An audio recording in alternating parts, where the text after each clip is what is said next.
Kang Deddy lagi, dan KDM lagi. Teman-teman sekalian, gara-gara Kang Deddy Mulyadi, semuanya menjelaskan betapa negeri ini masih begitu miskinnya, teman-teman. Saya akan berbicara dalam konteks strategic management dan tidak ada muatan politik sama sekali dan tidak ada dukung-dukungan dengan Kang KDM. Saya nggak kenal dengan beliau, tapi saya melihat dari sisi perspektif yang saya pahami dalam konsep strategic management. Teman-teman sekalian, dalam pembangunan yang hingar-bingar dilakukan di Indonesia, begitu banyak gedung pencakar langit, begitu panjangnya jalan tol yang kita miliki dengan bangunan yang begitu kokoh dan kuat, sangat mewah. Kemudian banyak mobil berseliweran dengan berbagai merek yang begitu menjelaskan seolah-olah kita menjadi negara yang begitu kaya. Tapi faktanya, teman-teman, dari melihat tayangan Kang Deddy Mulyadi, semuanya menjadi seperti tamparan keras pada kita semuanya bahwa di pembangunan kita selama ini ternyata belum menyentuh ke akar persoalan di lapangan, teman-teman.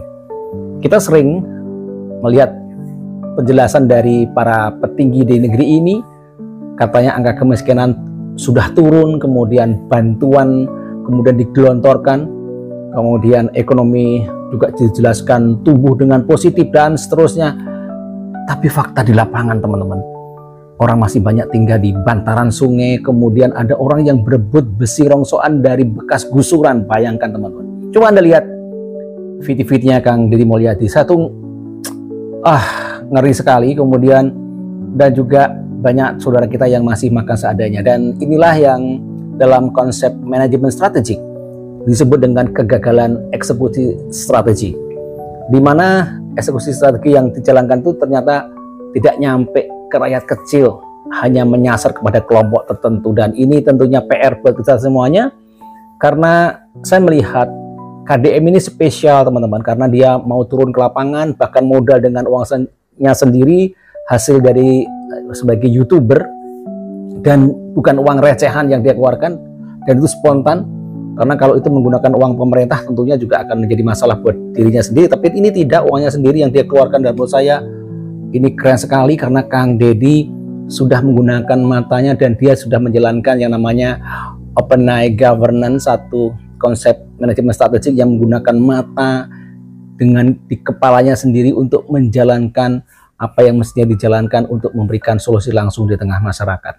Kita bisa membayangkan kalau seluruh pemimpin kepala daerah di Indonesia mau menjalankan program turun langsung ke lapangan, action nggak perlu keluar-keluar, diliput boleh nggak boleh, malah itu lebih bagus. Dan akhirnya rakyat merasakan manfaat yang luar biasa, dan ini tentunya hal yang positif dan perlu ditiru dan dijalankan. Dan saya berharap para kepala daerah yang melihat tontonan ini, Anda semuanya nggak perlu malu untuk mencontoh yang baik, karena kebaikan itu dicontoh boleh, kalau yang buruk-buruk jangan. Semoga ini bermanfaat. Sekali lagi, mohon follow dan share video ini kalau ini bermanfaat buat Anda semuanya, dan saya yakin kebaikan sebaiknya Anda sebarkan, karena itu adalah bagian dari ibadah yang bisa kita jalankan dengan cara yang sangat sederhana. Sampai ketemu lagi dan bye-bye. Luar biasa penjelasan yang disampaikan oleh Bapak ini. Betul guys ya, bahwa melalui konten Kang Deddy Mulyadi kita akhirnya bisa terbuka mata kita bahwa di dalam negeri kita masih banyak rakyat Indonesia yang hidup di bawah garis kemiskinan. Masih banyak rakyat Indonesia yang menderita, yang susah, yang kesulitan bahkan untuk makan sehari-hari saja. Itu bingung guys ya. Bahkan ada seorang emak-emak guys ya, yang saya pernah saksikan di konten Kang Deddy Mulyadi. Dia hanya makan daun sintrong, tetapi sebenarnya daun sintrong itu kan untuk lalapan, tapi dia kuahin guys ya, hanya dimakan dengan nasi demi bertahan hidup, dan itu hampir tiap hari ya. Lalu yang berikutnya ada ikan asin yang cuma 1 ekor saja guys ya, ikan asin kecil, tapi itu dimakan oleh satu keluarga, dibagi kecil-kecil guys ya, untuk dimakan 13 orang anggota rumahnya dalam rumah tersebut. Dan masih banyak lagi ya, yang saya jelaskan ini belum seberapa guys, masih banyak lagi. Jadi dari mana kita bisa menyimpulkan bahwa masyarakat Indonesia ini sebenarnya masih banyak yang hidup di bawah garis kemiskinan? Ya buktinya Anda saksikan saja konten-konten Kang Deddy Mulyadi, terutama konten lawas beliau sebelum beliau menjadi gubernur. Itu kan sudah banyak sekali konten-konten yang bertebaran, di mana beliau menolong, membantu orang-orang susah. kalau di angka-angka data statistik itu selalu menampilkan yang indah-indah saja. Seakan-akan di Indonesia ini tidak ada rakyat miskin. Angka kemiskinan kita udah turun. Padahal kenyataannya jauh ya, kenyataannya tidak seperti itu. Saya pernah menyaksikan di daerah Bogor Timur, itu ada anak-anak guys ya yang sampai di atas jam 9 malam. Masih kecil-kecil, mereka masih berjualan ya. Dengan jajan yang mereka bawa itu, mereka masih berjualan, menawarkan kepada orang-orang di situ. Ya itulah guys ya, mereka membantu perekonomian keluarganya. Jadi kalau kita katakan bahwa orang-orang Indonesia ini sudah kaya semua, belum juga guys ya, masih banyak yang hidup di bawah garis kemiskinan. Dan bersyukurnya kita dianugerahi pemimpin seperti Kang Deddy Mulyadi yang punya hati, punya orientasi, menyerahkan sepenuhnya kepada rakyat kecil. Dan dari mana Kang Deddy Mulyadi ini bisa membantu orang-orang kecil, orang-orang yang miskin ini? Itu bukan dari duit anggaran dari pemerintah guys ya, melainkan duit pribadinya. Duit pribadinya itu dari mana? Tentu dari konten ya. Orang-orang yang bilang beliau gubernur konten, mereka belum tentu bisa melakukan seperti yang Kang Deddy Mulyadi lakukan. Dari penghasilan konten tersebut masuk akal guys ya, karena satu konten saja dengan durasi yang panjang, lalu dengan jumlah view yang lumayan guys ya. Saya sebagai YouTuber, saya paham betul seberapa banyak penghasilan yang diterima Kang Deddy Mulyadi dalam 1 bulan dengan view yang beliau dapatkan ya. Itu memang wajar kalau beliau mengeluarkan angka yang sangat besar untuk membantu orang-orang yang dia temui, dia tolong. Bukan Gubernur Jawa Barat, Kang Deddy Mulyadi namanya, kalau tidak dengan ide-ide dan pemikiran yang kreatif dan cemerlang. Banyak ide dan gagasan yang beliau cetuskan setelah menjadi Gubernur Jawa Barat. Mulai dari persoalan masalah sampah, masalah anak-anak nakal, masalah preman, masalah tidak boleh memungut amal di jalan, masalah tentang ijazah yang tidak boleh ditahan, dan terakhir masalah ber-KB bagi para penerima bansos yang pemerintah telah siapkan. Saya sebagai anggota DPRD tentu salut dan mendukung program-program yang di dalamnya mengandung filosofi dan pemikiran yang matang, yang baik, yang harus kita lakukan. Saya setuju penerima bansos bagi orang miskin, bagi orang yang tidak mampu harus ber-KB, karena itulah salah satu cara untuk merubah nasib bagi penerima bansos. Karena bansos yang diberikan pemerintah tidak akan merubah sebuah keadaan yang kan bagi orang miskin atau orang tidak mampu, kalau bukan yang kan orang itu sendiri yang merubahnya. Salah satunya adalah dengan memprogram anak agar tidak menjadi beban bagi perjalanan ke depan. Karena tentu banyak anak tidak lagi seperti dulu, banyak anak banyak rezeki. Tetapi bagi saat ini, pemikiran itu harus kita rubah. Banyak anak boleh jadi banyak beban dan persoalan, karena dulu dan sekarang situasinya sudah berubah. Selamat buat Pak Gubernur, teruskan program yang kan untuk menekankan kepada penerima bansos bagi orang yang tidak mampu agar ber-KB. KDM ini bikin dongkol ya. Gue sebel lihat aksi-aksi KDM nih, beneran sebel gue. Ini orang nih jadi gubernur sampai sibuk ngurusin jam malam buat pelajar ya, jam 9 harus tidur. Gila ini orang nih. Ya. Terlalu benar jadi pejabat gitu loh. Ngapain gitu. Bikin sakit hati pejabat-pejabat yang lain yang waktunya dihabiskan untuk pamer kemewahan, sibuk ngurusin double jabatan ya, sibuk rebut-rebutan jabatan. Gue dongkol lihat KDM ini, sungguh gue dongkol bener, dongkol banget. Dia kan anak buahnya presiden, ya. Kenapa dia jadi bagus gitu ya? Kenapa dia jadi benar gitu ya? Ya, saya sih saranin Presiden Prabowo manggil tuh KDM, nanyain, KDM, kenapa kebijakan lu didukung oleh rakyat? Kenapa kebijakan lu begitu populer? Ya, kenapa lu sampai masukin anak ke barak militer? Ya, kenapa sampai jam malam diberlakukan? Nah, itu didukung sama rakyat. Sini deh gua belajar sama lu KDM. Atau sementara deh lu gantiin gua jadi presiden deh, sementara deh. Kira-kira begitu ya. Biar enak kita lihatin. Soalnya kebijakan presiden nih banyak bikin sakit hati. Kalau kebijakan KDM bikin hati damai, bikin tenang gitu ya. Orang ngerasa, oh ada pemerintah gitu.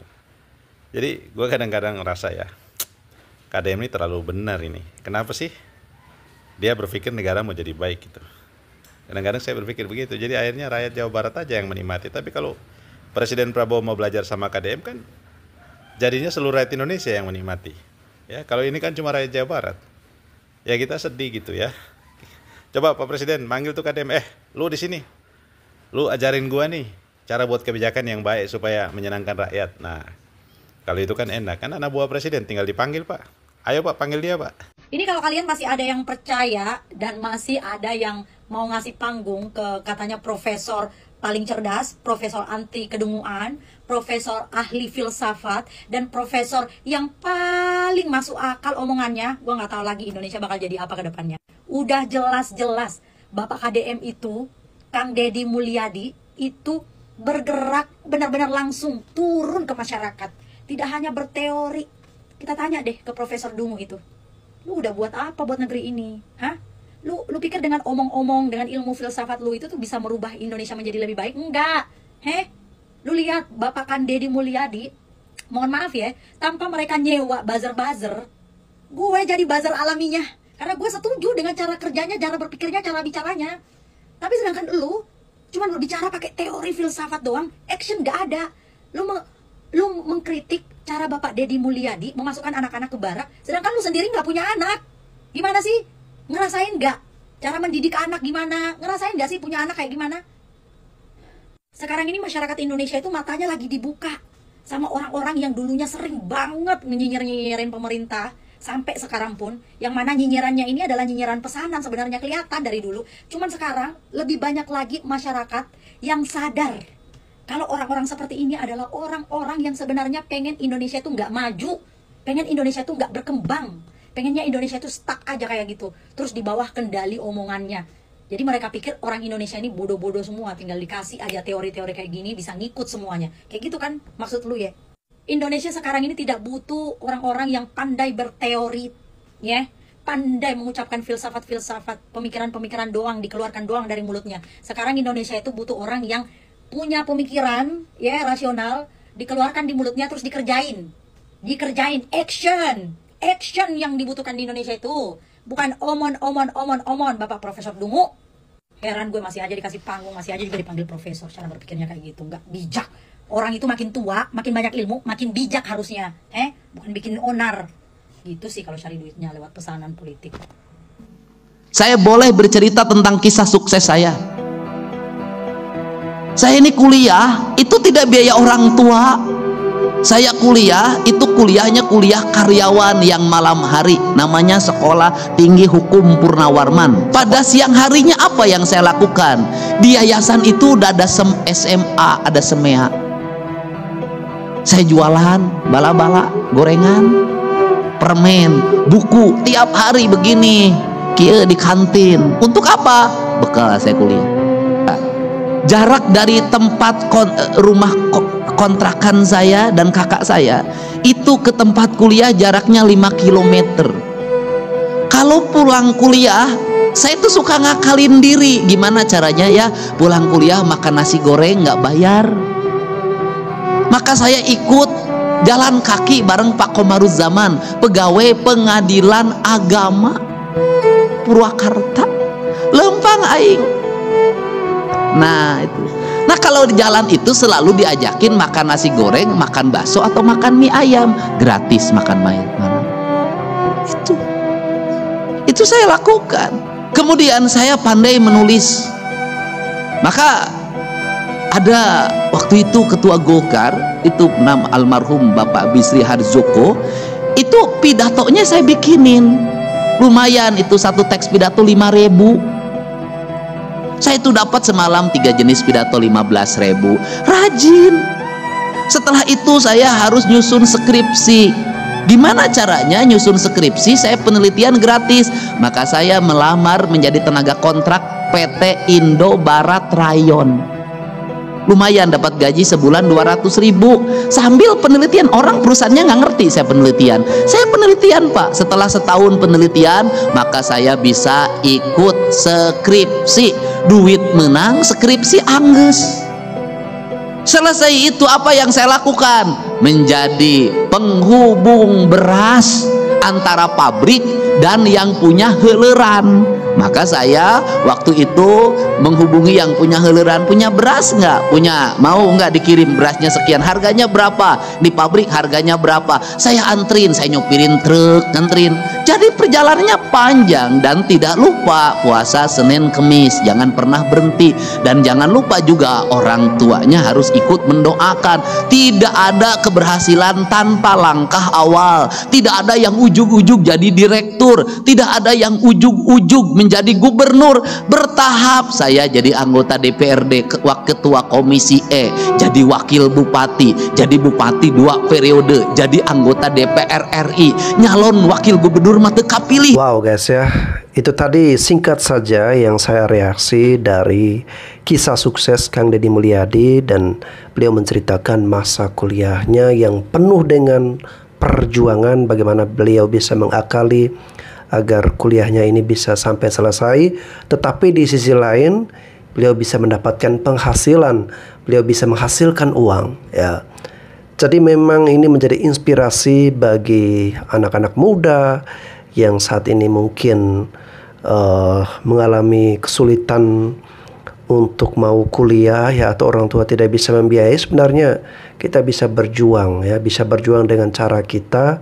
Yang penting kita ada kemauan, dan juga menjadi inspirasi bagi orang tua agar jangan terlalu memanjakan anak ya. Anak harus dibiarkan untuk bekerja, untuk berjuang jika ingin menghasilkan atau mendapatkan sesuatu.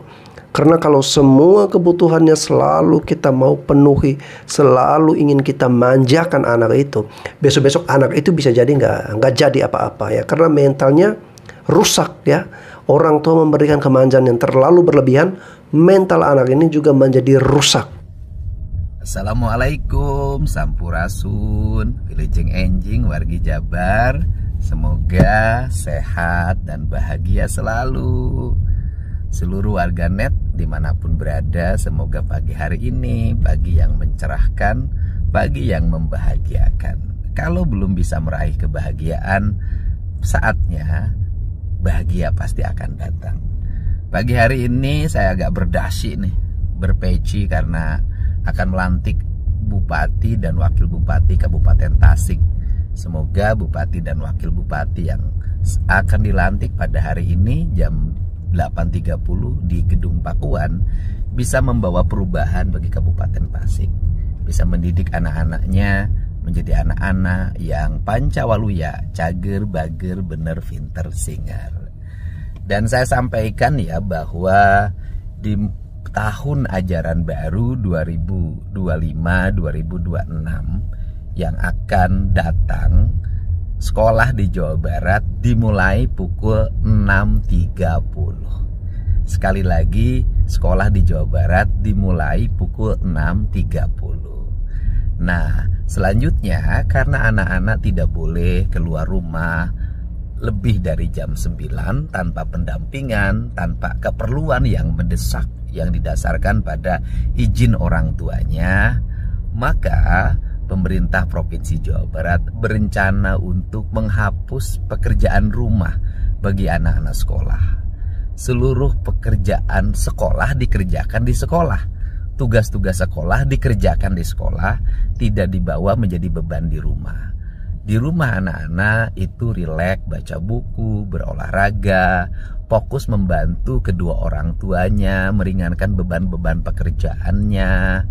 Kemudian belajar membereskan rumah, cuci piring, perempuan belajar masak, ngepel, dan berbagai kegiatan lainnya yang bermanfaat. Kemudian bisa mengikuti les musik, les bahasa Inggris, les matematika, les fisika, dan berbagai kegiatan yang bermanfaat. Itu adalah arah membangun anak-anak Jawa Barat yang memiliki visi dan orientasi yang kokoh untuk menyambut masa depannya. Untuk itu pasti kebijakan saya ada pro dan kontra. Bagi saya pro dan kontra adalah hal yang biasa dalam berdemokrasi, tetapi yang terpenting adalah tujuan utama kita adalah untuk mewujudkan anak-anak Jawa Barat yang cager, bager, bener, pinter, jeung singer. Hatur nuhun ya, sehat selalu. Luar biasa loh guys ya, ada gubernur yang mau mengurusi anak-anak sekolah. Kalau gubernur-gubernur lainnya mah bodoh amat.